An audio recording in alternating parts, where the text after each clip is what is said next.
you're watching this video, you might be wondering, is apologetics really necessary? Shouldn't faith be enough? And I get it. And here's what I want to be clear about. We absolutely need faith that trusts God with our lives. Faith that follows His will even when it's hard. Faith that believes that He'll keep His promises. That kind of trust is essential and biblical. But when it comes to our foundational beliefs, does God exist? Did Jesus really rise from the dead? The Bible teaches us to have certainty, not blind belief. Jesus told us to love God with all of our heart, our soul, our strength, and mind. Peter commanded us to always be prepared to give a defense or a reason for the hope that we have. And Hebrews 11:1 defines faith as assurance and conviction, not wishful thinking. Here's a really powerful truth.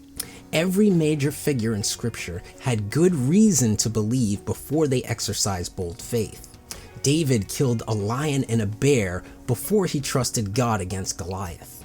Abraham saw God fill a number of promises before he had the faith to offer Isaac, trusting that God could even raise him from the dead. Moses witnessed many miracles before he parted the Red Sea. God proves Himself to those who seek Him.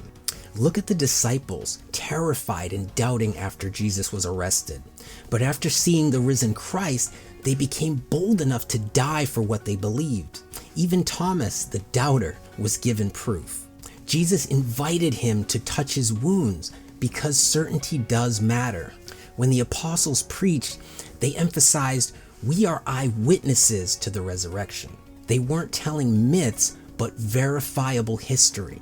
Here's the pattern we see. God didn't expect anyone in Scripture to believe without good reason. Jesus proved that He was who He said He was to His disciples. So why would He expect our children to believe without good reason today? And here's the sobering reality.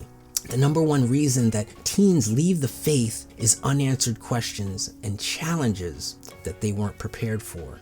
Evidence and apologetics aren't undermining faith. They're building the foundation our children need so that they can trust God boldly when life gets hard. We're equipping them to love God with their minds, preparing them to give a reason for their hope, and giving them a rooted faith that can weather any storm. Because those storms will come. Will your children be ready?